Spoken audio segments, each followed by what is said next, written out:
All right, hey everybody, welcome back to the channel. This is Rob here at Smirking Gun Reviews. Finally back to talk about Dark Season 1. But really quickly, I just want to mention that the Dark Phoenix review is up. It's in 2 parts. And the reason I'm bringing up this review is because that particular review is an example of why I need to be at 1,000 subscribers or have to get to my live streams again. Because I'm getting cut off in the middle of my videos because I only have so much runtime on what I record on, and it doesn't tell me how much I have. It's roughly about 25, 26 minutes, depending on how much is on my phone, like if I add an app or something. So that's just an example of why this video itself might be put into 2 parts. So it's just a thing for people to be aware of. That's why I've been pushing for the live streams. That's why I've been pushing to get to 1,000 subscribers. So that you guys don't have to, wait for extra videos to upload. And this, like I said, now that I'm talking about it here, I've already cut back on my time for this video. So I'm just putting that out there. And why this might be cut off to 2 parts too, because I don't know how long I'm going to talk about it. I got a lot to say, I guess, I'm thinking. But I did initially review the first 3 episodes by themselves, but I am very busy and the show doles out information like most mystery shows, a little bit at a time. And I just didn't want to make another 7 videos of me endlessly speculating about what's going on. I've been told in the comment section that I shouldn't do that about this show, but that's just how my brain works. I have to take things apart and try to put them back together again. It's just what I do. And so rather than make 7 more videos of me going, I wonder if this and that and that, it's like, why don't I get at least most of the answers and then, at least whatever the answers in one season they're going to give me, and then talk about them. So here we are. So full spoilers, we haven't seen episodes 4 through 10.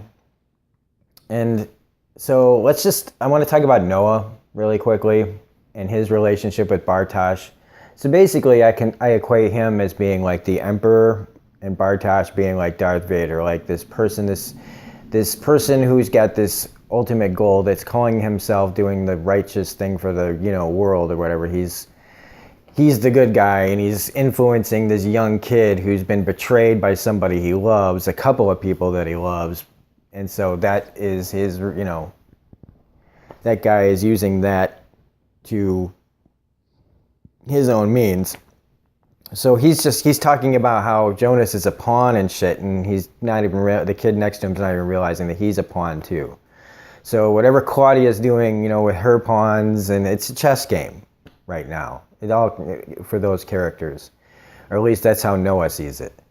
And I just don't know enough about him yet to just go. He's just I know that there'll probably be bigger, story details coming up in season 2, which is coming up on the 21st. Holy shit. So I guess it's a good thing I got to this now. And so, like I said, if you've seen all the episodes, then you're watching this. So Jonas is the guy in the hood with the beard. He's from the future. I would say it's like, if it's 33 years into the future, it'd be like 2052, right? It is good to see. One of the things about this show is I kind of have a hard time caring about really any of the characters. I'm fascinated by the story and the ins and outs and the interconnections and all the threads that go everywhere, but I'm less caring about a lot of the people because they're just kind of not that great of people. But Jonas, on the other hand, I was really worried about him going into that room. Once Noah and Helga took him. But seeing his future self, finding out that that's him, that he'll be okay, whatever happened. And then when he switches places, well, to talk about this, we need to talk about Helga. And Helga is like, because of his trauma, he's he's all kinds of fucked. And his story is crazy. So young him is approached by future Ulrich, right?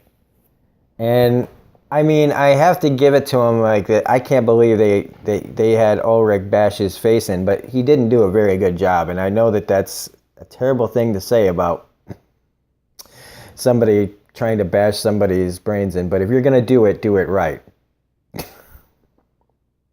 he didn't do it right. I thought he did, but I was like, man, he doesn't look like he's dead. It sounded like he would be dead with the way that they cut away, because who wants to see that on screen? But knowing it was still happening, hearing the crack, I thought he was fucking dead. But then as soon as they showed him, I was like, oh, he's going to be fine. That's why nothing changed. He's still alive. And he should have realized that right away, that but that's the plot. They didn't want to get there. And I was, for everything about Ulrich that's a shitty father and husband, he is trying, and I hate to think that he may end his story in a German, jail. Well, for him, home. But in jail and killed by guys who want to, know where Helga is. But also that it seems like he's doomed to be tortured and by this cop in whatever time period. He's accusing him of rape in the 80s. He's beating him in the 50s. He died before his kids got older, but I mean, it just seems like his destiny to get shit on by this cop throughout time. And I guess it's what they talk about, time loops and paradoxes and things like that. But I do think that Ulrich's trying to do the right thing. I mean, he really tried to do the right thing. He just didn't do a good enough job. But again, like, the story didn't want him to. And so that's fine. Hannah. God damn, Dan is just still like a shitty person. Like, you think she's fine, she's just, Mikkel died. She's not knowing that it's Mikkel, and found, solace in the arms of another man who is Ulrich. And then, because she's been obsessed with him her whole life, she started the rape lie. Never been called out on it. Then she meets Mikkel, has a family. He hangs himself. She immediately, and I don't know if this was going on before he died or not. I don't know if they've made that clear, and if anybody else knows the answer to that, go ahead and tell me in the comment section. But he calls it off, and she immediately, when she's confronted with that she's caught by his wife, was that Catherine? Is her name, maybe? She lies again, and then just says, oh, I dumped him. It's over, and now I'm going to ruin his life. And look, maybe he deserves to have some marriage problems. His wife should definitely be pissed off. But this lady, she just keeps going, man. She couldn't even admit to, she knows she got caught. She's culpable, but she still, lays it all on Ulrich. And oh, I never want to, oh my God, she's just bad. Just a bad person. But with Helga, I kind of got off track already. Jeez, this show is really hard to So Helga, as a kid, gets confronted by Ulrich, who tries to bash his brains in, leaves him there, leaves him scarred, and I guess it just made him like Bartosz. He survives this thing, he's looking to understand, he's looking for something, and this guy Noah finds him, right? And so they're bringing these kids, testing this machine, which I can only assume Noah got from because he doesn't have the real machine, he's just putting together pieces of whatever he's discovered and testing it out on kids that they kidnap throughout time. Why the 30? I guess it's because of the 33 years that they take kids from the town. But, why they pick each kid, even Jonas, why they picked it, I don't know.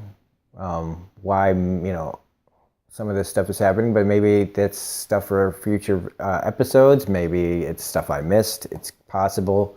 Because I really, I watched all these kind of in a couple of bunches.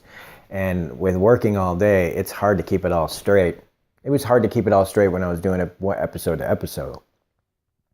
But Helga from 2019 finally goes back to the past to stop himself. But the thing is they never understand. It's the stories written as if nobody knows about time travel and they've never done it before. And it's if you you can't really change the past because it like course corrects if you believe like shows like Lost and stuff.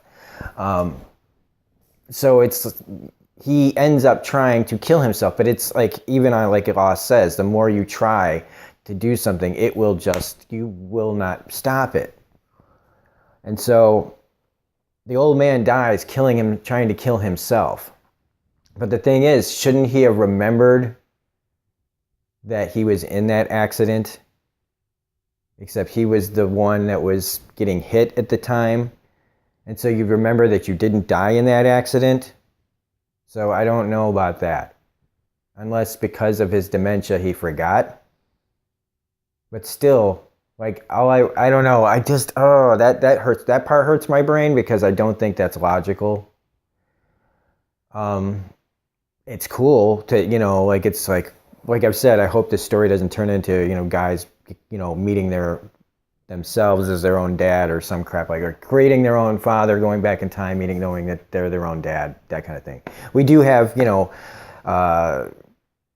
aunt kissing, that Ulrich's his okay, so Mikkel's his dad and Ulrich's his father. So that makes, yeah, okay. Never mind. It's just a lot. And there's so many characters that it's hard to remember. Like, who's Regina again? Like, oh, she's the daughter of this, that it turns into that. But all I know is that Jonas ended up creating, and Mikkel, it looks like, kind of, we're all like responsible for creating the black hole. Maybe not Mikkel, but he thinks he's saving everything. Instead, he's actually starting it all. And that now Jonas is in the future, where I believe, like, that must be old Claudia with the sniper rifle or something. And he's caught by, I guess, the survivors of Chernobyl. Or the German Chernobyl. And that was the other thing that made me think about, like, nobody talks about the fear of nuclear power anymore. Do they? I don't feel like we are. And it just seems like, of all the things that they would take us down, it would be our own creation. So it just, in America here, we have all this nuclear power. We want to, and we make sure that other countries, certain countries don't use it or have it.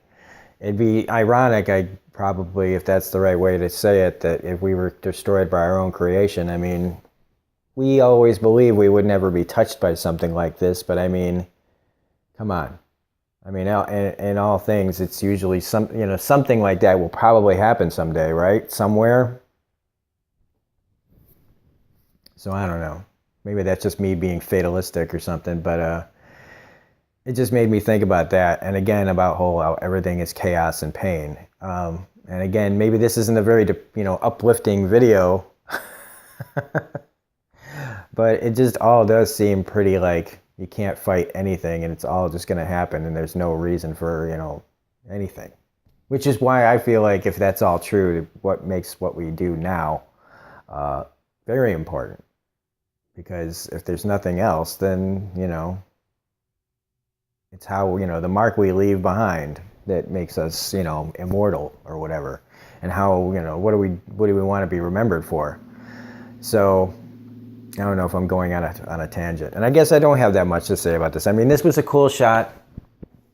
I like that whole thing.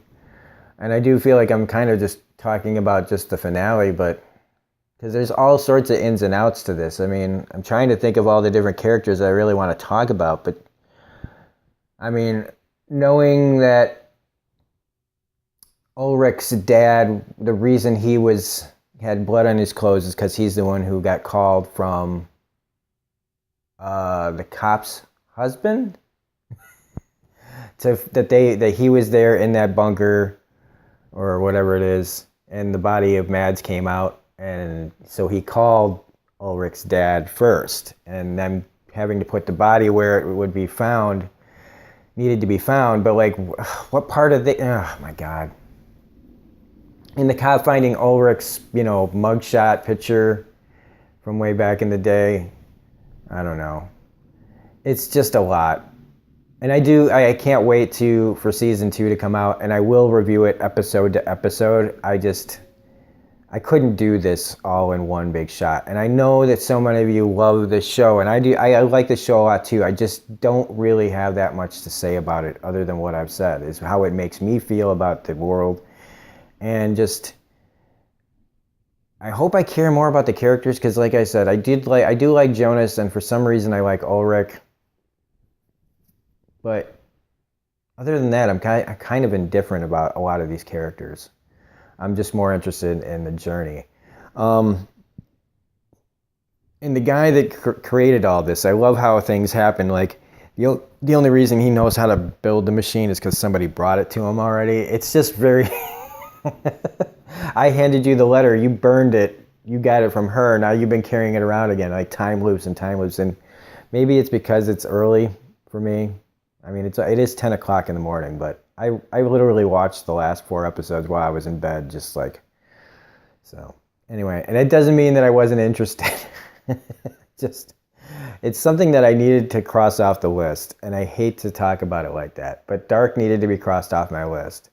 And so I hope I've given you something, and at least maybe a reason to come back when season 2 comes out.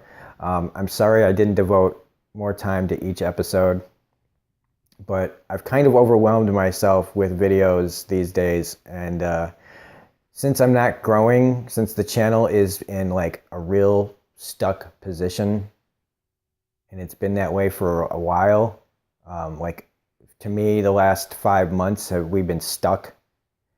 And we've only moved a little bit, and it's very frustrating when you have way more videos than you have subscribers, and it just keeps me going. Every video I make puts me further and further away from, like, the closer I get to 1,000 videos, the further away I feel like I am from 1,000 subscribers. And so it's hard to like be all in on all videos when you're just stuck there in the middle and watching mediocrity around you grow. And while my video may be mediocre, I feel like what I'm saying isn't. And so it's very disheartening. And so, like, I am kind of drawn to this kind of show because of my emotional state about it, but I don't want to watch anything more about this show today. And I want to watch things that actually make me happy today. So anyway, if you did like this, though, please hit the like button, comment, share, subscribe, all that jazz. If you feel like contributing to the channel, it is in the description below. Otherwise, we will be back for Dark Season 2 on June 21st. Otherwise, we've got Agents of S.H.I.E.L.D., we've got Good Omens, we've got Sam Rockwell Month. I've got a couple of Patreon videos to do. We've got Handmaid's Tale now. I got to rewatch Black Mirror season 5, episodes 1 and 2. I got to completely remake episodes 2 review because I really wasn't paying attention when that was on. I just donated plasma, and I was tired, and blah blah blah. So anyway, that's all that stuff that's going on right now and more. We got Last of Us walkthroughs as well. So this is Rob at Smirking Gun Reviews saying I better get to it, right? So have a great day.